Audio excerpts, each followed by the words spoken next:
What's going on, boys? Thanks to our patrons and Fiverr customers, subscribe to our Patreon free for behind the scenes stuff. Arm yourselves, life stuff. This one is another grab bag.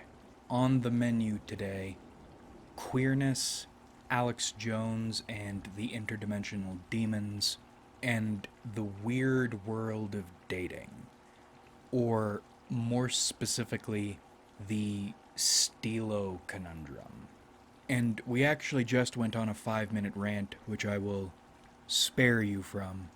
But in essence, because this is a grab bag, Caltech dropped a sub 2000 Gen 3 in 10, and I'm just very upset that I am now stuck with my dream gun in a NATO caliber because the only guy on the planet I feel comfortable buying firearms from has been arrested.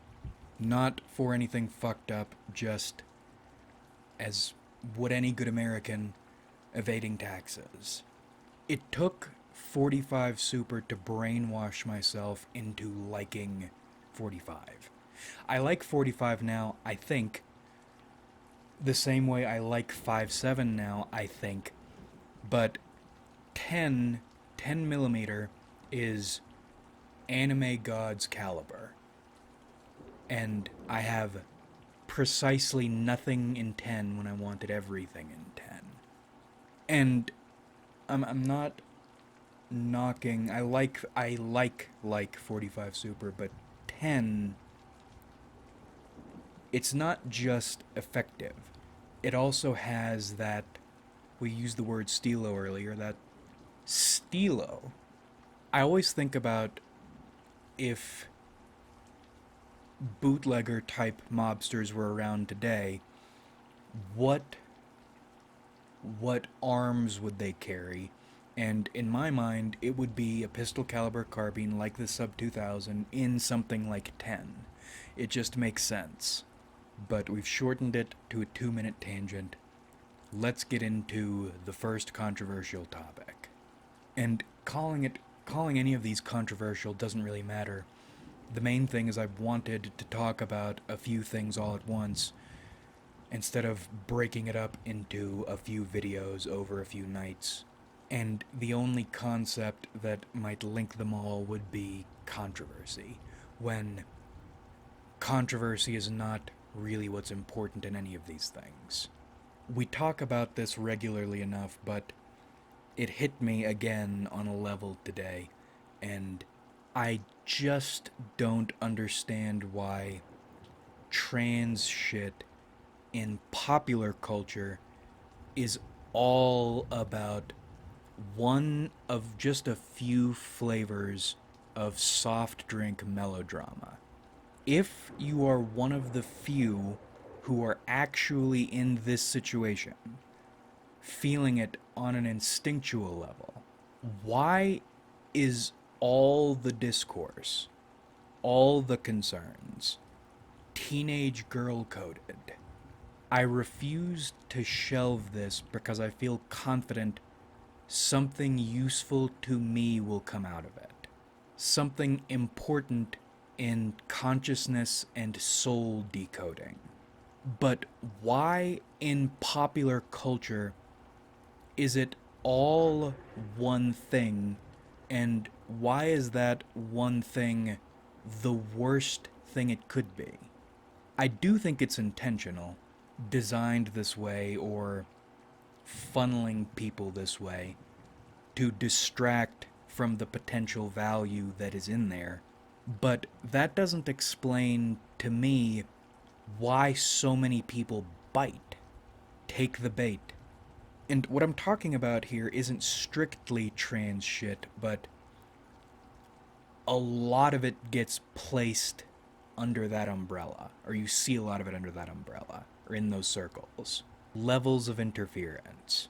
What these interference groups do, wherever they show up, is act like they are soul searching or self analyzing, when in reality, these ideas, and in many cases, frankly, their entire existences, serve as backdrops, biological backdrops, for melodrama, trying to come across like a character in a shitty webcomic. And we'll get into this in the next section, but what disturbs me about it is it's like an ego well. You've been given a gift, and the height, the peak you're reaching with it is expending great effort to look lame and not accomplish very much. Certainly not learn very much. And again, you see this pattern, if not the same components, in other places. On the other side of things, people pretending to be cops, people pretending to be crusaders or saviors. The point is, everyone is trying to be an image of something.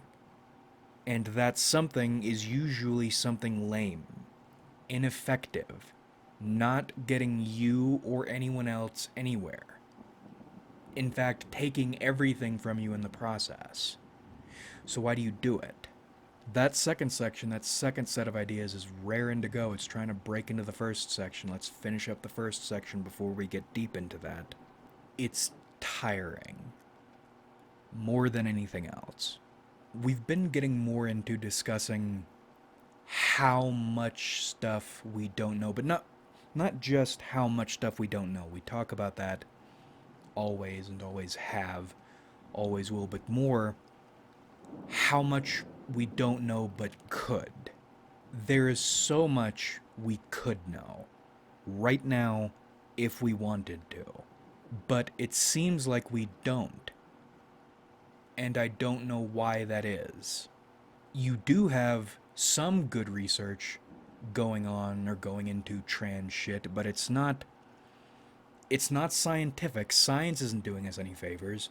It's coming from literary academics, and they are famous for their accessibility. You need to pull JSTOR shenanigans to start, or to get access to good information. You will then need to decrypt and put into context within the larger academic conversation. But if this is supposed to be one of this era's issues, one of the things we're fighting over or need to figure out, then why is it operating on such a low frequency? Or why is there not even any variety in the low frequency shit we see? We are rapidly approaching the need for dissection trays. I want the information, and you aren't giving it to me. You're twitching and talking about sands and fucking people in fursuits. In the end, I think this is women's fault. But that loops it back around and makes it your and my fault, meaning we need to do something, and my idea is the dissection trays, and that's not going to work. So we're gonna have to figure something out. The saddest thing in life is wasted talent. Okay. Part 2. Alex Jones and the Interdimensional Demons. It's funny, in my recording software, the Interdimensional Demons line is Capture 666, which, when I first noticed that and just recorded the last line to comment on it, was kind of a funny thing. Now I'm a little concerned, because I think something is going on here. Alex Jones has been so thoroughly mobbed and unpersoned by every group possible. And that has been confusing to me. People have said controlled opposition forever, and I can see why a person would think that way. I see it. But I'm really beginning to think he is not controlled opposition. Certainly not a messiah, the way his few remaining followers view him as, or view him to be, but he's tricky. because he does sell snake oil. He is a businessman. The videos shitting on him, some of them, the more specific ones, are correct. He takes advantage of opportunities, which in part contributes to attacking his credibility, but I don't think an asset would be deleted this hard. My vision of Alex Jones now is a a questionable businessman who got into or made his bones finding very good information, like the Men in Black tabloids. And I was beginning to be okay with Alex Jones unpersoning with his Trump supporting this last go round, or White Obama. I listened to that Patrice O'Neill, the Obama deception break not too long ago, and 50 Cent's a genius. When 50 Cent puts you onto something, you should listen to him. But time has passed, I've been thinking about it, and I think what was going on there was trying to, as a businessman, reintegrate himself with the mainstream enough to stop the deletion, or actually to seem like controlled opposition, which he isn't. And what ultimately prompted this unpersoning? People act like this all has been delayed revenge for the beach fishing fiasco. But I think what really did him in was the interdimensional space demons. What's the line? It's an interdimensional invasion of Earth through people. I think that's the realest shit. That's the most damning information. Because alone, that sounds ridiculous. And I think that's part of why you didn't see any retaliation when that first came out. But across decades, information starts piling up that all points to something is basically wrong with our species that used not to be. And then the interdimensional invasion thing makes a lot more sense. What is the unifying theme to all this weird, fucked up, evil shit? Peddled to you by a questionable businessman, it's the invasion. And in my thinking on this, there are levels.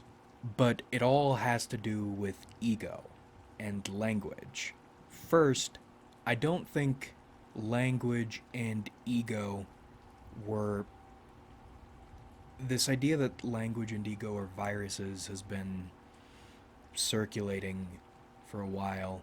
I don't think they're viruses, I think they are vulnerabilities that can be and are being exploited.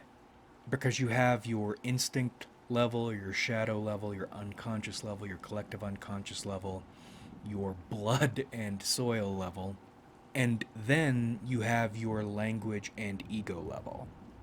The issue here is language and ego are potential vulnerabilities, aspects of ourselves nature hasn't totally interwoven itself with yet. Or maybe it has, but they're still vulnerabilities. I'm not sure. But language and ego are where you are. Language is a net, and ego is the thing running into the net. Or actually, think of it like a house. Bunch of different rooms. But you spend most of your time in the language room and the ego room.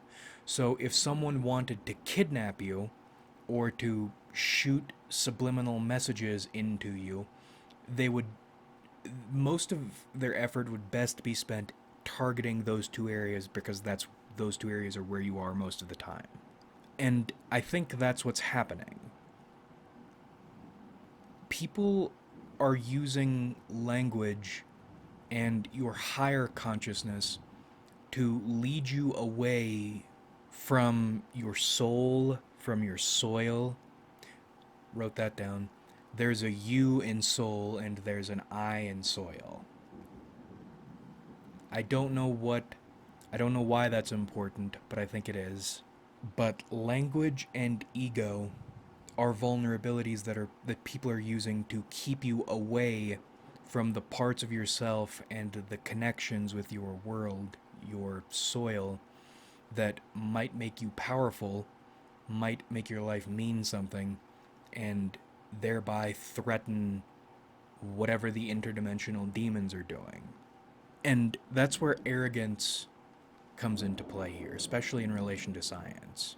Science has figured out some stuff, but it hasn't figured out everything, and that wouldn't be damning on its own, but much, much worse and suspect to me is science hasn't figured out a lot of shit we could have figured out by now and really should have figured out by now. Yet, we treat the limited information, not even we've achieved, but we're given, as everything.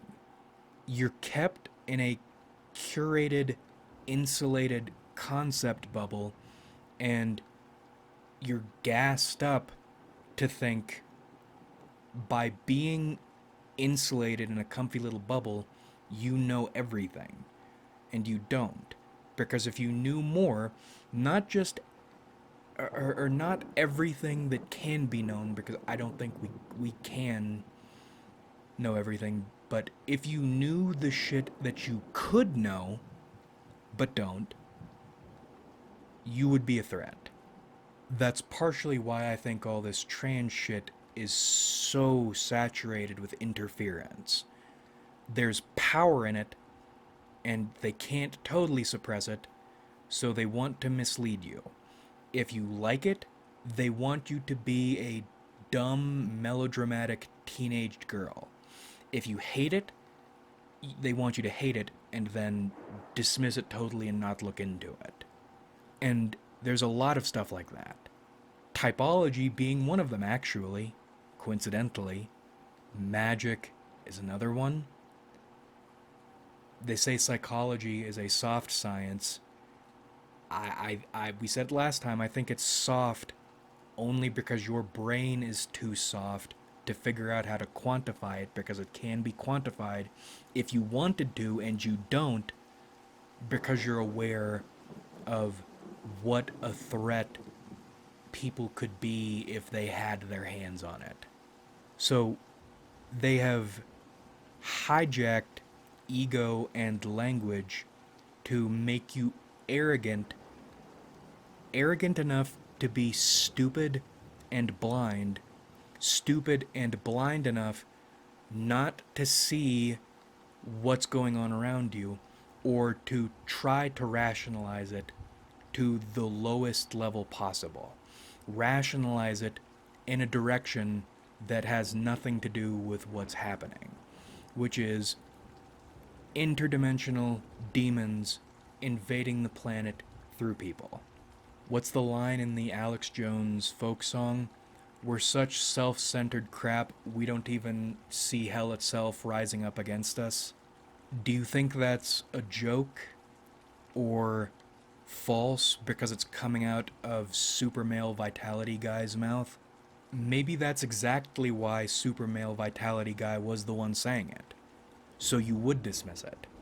But again, over decades, once you have that linchpin, or once you have that cipher, those keys to look for, more and more and more things happen, and then you start noticing the pattern because you have the key. I don't know what their end game would be, but part of the strategy seems to be trapping people in these, what we said earlier, ego wells. Trap you so deep in language loops, you don't just become deaf to your instincts, but also you become afraid of analyzing them or afraid that you have instincts. Separate you from your soil, separate you from Mother Nature, from your planet, and keep you nice and confused and docile in abstraction land. And I think language and ego have a place. We wouldn't have evolved into them otherwise.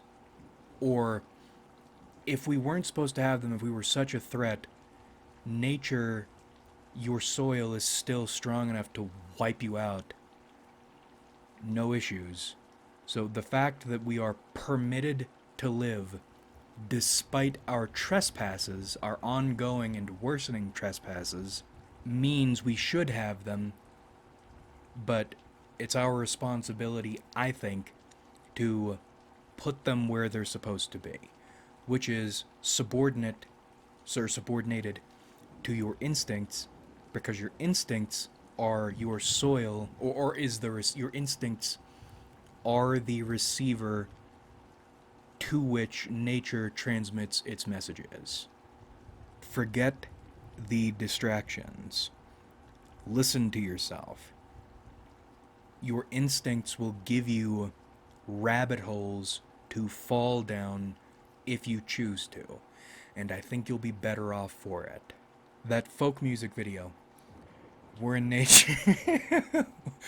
We're in nature, it's pure. That's why they want to keep us out of it. But not just nature. I mean, nature is pure, but I also think industry is pure as long as you are righteously industrial. As long as industrialism is your instinct. Because if that's the case, then that is the role you are supposed to be playing. You can tell the difference between something real and something false, but we probably need to put together a program for how to determine these things if it gets tricky. And I had a quick thinking piss. Back to the trans thing for a moment. Something people complain about. Actually not that badly on the YouTube channel, but historically when I speak with people outside the YouTube channel, one of the things they complain about a lot is the fact I don't mention solutions when I bring up problems. So what, if not teenage girl melodrama, what would I like to see trans people doing? At least in relation to my getting the information I want out of them. Many different sorts of people going about many different sorts of lives, but then also self-analyzing, probably with some scaffolding, some system. Nothing springs to mind, but then, or using one of these systems for self-analysis. Not getting everything super technical, but there being enough bones there, you can Baker measure what's going on. Because that's all I need. I don't need... I mean, it would be cool to have a bunch of numbers and shit, but you don't need that. You just need a bunch of different things to compare so you can start looking for patterns. Instead of everyone doing one thing, and the worst, most obnoxious thing, not just in terms of research, but on that shit level, turning yourself into even a bigger target, or making yourself even weaker when you're in a situation you really can't afford to be doing that. Maybe it would work for some people, But if that becomes the norm, it's not going to work for most people, and then you have even fewer bodies to work with. Stop trying to live in a webcomic. You live in. It's shitty, but once you focus on the fact there are things you can know, it lights a fire under your ass. You want to know them. It's not just the things you know and the things you can't know. That's the sort of thinking you've been brainwashed to think, so you don't learn anything, so you stay weak, you stay docile. There is so much you can learn, and someone like you can participate in figuring out. And thinking about it, maybe we'll do the dating thing tomorrow. And I should probably come up with a different title for this video. A few days ago, I wanted to make a video just about the alien invasion side of things. That was called, or going to be called, Invasion and Distraction. Maybe we'll go back to that. It's weird the way the first two topics ended up being more connected than I thought they were going to be. Yeah, we'll cut it here. Reviewing my notes, there is more than enough to talk about next time, and although I have excess energy, I feel like I'm missing something. I don't have enough energy to go completely into that other topic right now. No, that's what it was. I was forgetting something. Just remembered what it was. In terms of that arrogance bubble thing, that we know everything bubble, it's not just that if you went outside the bubble and learned something, you would be a threat. It's also to keep you unaware of avenues through which these invaders will attack you. These are the things, or we're conditioned to imagine attacks happening in certain ways. Even with the interesting, advanced, neato sci-fi shit, we think that's odd. That's really not odd. That, or those sci-fi threats, I've been listening to there's a long Quinn's Ideas video about the 3-body problem series, which you can't see the face I'm making, but I'm sure you can feel it. Those are still things we would expect, or they still operate within our frame of reference because we're thinking as if high science, the way we think of science, is the ultimate thing. It's all math and numbers and shit.